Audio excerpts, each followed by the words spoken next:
बऱ्याच लोकांना आपला तिरस्कार होत असतो का काय माहिती. आपण पुढे जात असतो म्हणून की आपण चांगलं वागतो म्हणून.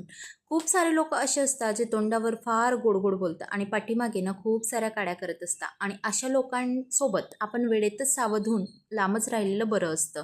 खूप सारे लोक तुम्हाला असे भेटतील. चला असो, सकाळची सुरुवात खूप सुंदर झालेली होती आणि गार्गीला सोडायला तिचे डॅडी गेलेले होते.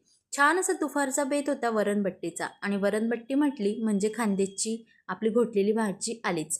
छान अशी वांग्याची घोटलेली भाजी केलेली होती. सगळ्यांनी मस्त जेवणं केली. त्यानंतर वेळ झालेला होता गार्गीला घ्यायचा. स्कूल सुटली होती आणि तिने मला सांगितलं होतं की तू सोडायला आली नाही पण घ्यायला नक्की आहे.